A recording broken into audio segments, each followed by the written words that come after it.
बातमी महत्त्वाची आहे। बच्चू कडू यांचा सरकारला अल्टिमेटम आहे आणि दुपारी 12 नंतर रेल्वे जाम करणार असं बच्चू कडू म्हणतात। कडूंचा विराट ट्रॅक्टर मोर्चा नागपुरात आहे। 4 महामार्ग त्यामुळे जाम झालेले आहेत। नागपूर जबलपूर महामार्गावरती जामठा चौकात हे ठिय्या आंदोलन केलं जाते। शेतकरी कर्जमाफीसाठी बच्चू कडू एल्गार आपल्याला पाहायला मिळतोय। हजारो शेतकरी बांधव या मोर्चामध्ये सहभागी झालेत। या संदर्भात गजानन उमाटे आमचे प्रतिनिधी सविस्तर अपडेट्स देत आहेत। गजानन, सध्याची काय अपडेट करते सरकार कडून काही संवाद साधण्याचा प्रयत्न?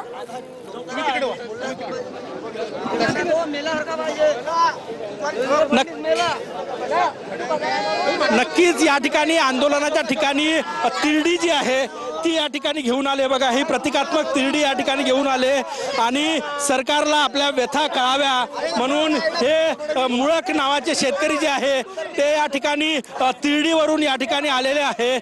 शेतकऱ्यांच्या व्यथा सरकारपर्यंत पोहोचाव्या म्हणून हा प्रयत्न जो आहे तो या ठिकाणी केला जातोय। तुम्ही जिवंतपणे तिरडीवर का बसले? काय होतं? मराठोच आहे आम्हाला मराठोच आहे आम्हाला मराठोच आहे। काही आमच्यावर कर्ज आहे। माझ्या बंद सोयाबीन केलं आहे। मी रोटावेटर मारला आहे। रोज रोज मेल्यापेक्षा एक दिवसात मेलेलं फार चांगलं आहे। 7-12 कोरा आणि भाव दिलाच पाहिजे। अरे आम्हाला अतिदृष्टीने मारलेला आहे निसर्गाने। तिरडी का घेऊन आले तुम्ही? आम्हाला शासनाच्या धोरणानं आम्हाला मरणाच्या दारावर उभं केलेलं आहे। त्या मरणाच्या दारावर आज आम्ही उभा आहोत हे दाखवण्यासाठी आज आम्ही इथं तिरडी घेऊन आलेलो आहोत। आमची तीव्रता आमच्या आंदोलनाची शासनापर्यंत पोहोचावी या मागचं हे तिरडी घेऊन येण्यामागचा उद्देश आहे। प्रतिकात्मक तिरडी घेऊन हे शेतकरी जे आहे जिवंत नाहीये साहेब, आम्ही जिवंत नाहीये। स्वातंत्र्य आम्हाला मिळालेलं नाहीये। या देशात जीएम बियाणं वापरायची परवानगी नाहीये। शेतकऱ्यांना हमी भाव मिळत नाहीये।